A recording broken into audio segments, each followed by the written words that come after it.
নিয়ে আসা উচিত জেলের ভেতরে। আমি যদি এই কাজটা করতাম আমার সাথে পুলিশ কি করতো? তাহলে আমি ছেড়ে দিন, কোনোদিন উনি তো এমএলএ না এমপি না কিচ্ছু না, কোন একজন সাধারণ মানুষ কোন থানার আইসি কে ফোন করে তার মা বোন নিয়ে গালি তুলুক দেখি।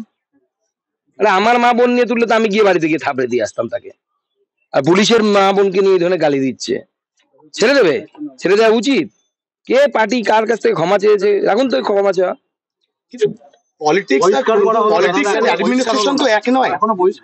দেখুন, বহিষ্কার দিলে পরিষ্কার হবে না।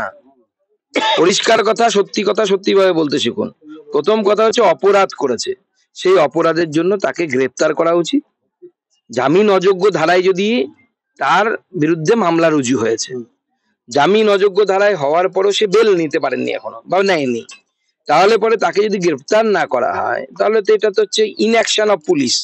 সেই থানার পুলিশের হচ্ছে ইনঅ্যাকশনের কেস হবে। আমি করবো প্রয়োজনে আগামী দিনে। বলছি পলিটিক্স আর অ্যাডমিনিস্ট্রেশন তো এক নয়। রাজনৈতিক দলের কাছে ক্ষমা চাইলেই কি আইনের কাছে? না, আমি তো সেটাই বলছি।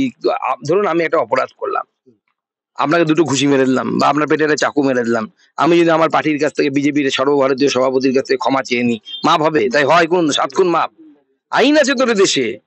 আমি যদি অপরাধ করে থাকি তোর পুলিশ আমাকে ধরবে, এটাই নিয়ম। সুকান্ত বিক্রমজিৎ বলে যাকে সাসপেন্ড করলো তৃণমূল ছাত্র পরিষদের নেতা, সে বলেছিল যে সে পড়েছিলেন তো সিআইডিতে, আমরা পোস্টিং দিলাম, চাইলে আবার বদলি করে দেবো। তো বিষয়টা কি আসলে এরকম যে তৃণমূল কংগ্রেস আদতে পুলিশকে এভাবেই দেখে এবং ট্রিট করে, যেটাই ছাত্র নেতা প্রকাশ্যে বলে দিল? সেদিন আমি গতদিনও আমি বলেছি, আমি আবার বলছি স্পষ্ট করে, অনুব্রত মণ্ডলের যে কথোপকথন, সুমধুর বাণী আপনারা কর্ণে শ্রবণ করেছেন। আপনাদের যদি মনে হয় যে শুধু লোকটি খারাপ, ওই লোকটি করেছে, তাহলে আপনার থেকে বোকা বা মূর্খ এই পশ্চিমবঙ্গে কেউ নেই। তৃণমূলের প্রত্যেকটি নেতা পুলিশের সাথে এইভাবে কথা বলেন। মাননীয় মুখ্যমন্ত্রী কিভাবে অফিসারদের সাথে কথা বলেন একটু খোঁজ খবর নিন আমলাদের কাছ থেকে। একটা ছাত্র নেতা সে বলছে সিআইডি থেকে এখানে পোস্টিং করে দিলাম, একটা মানে আইসি কে আবার বলছে অনুব্রতর পাশে দাঁড়িয়ে, তার জন্য কি এরকম ব্যাপার? মানে পুরোটাই তো প্রশাসন বলে কিছু নেই এখানে। আমি যদি চাই, আমাদের কেন্দ্রেরও তো অনেক বাহিনী আছে, আমি চাইলে কিন্তু কারো ট্রান্সফার পোস্টিং করাতে পারবো না। এটাকে বলে প্রশাসন।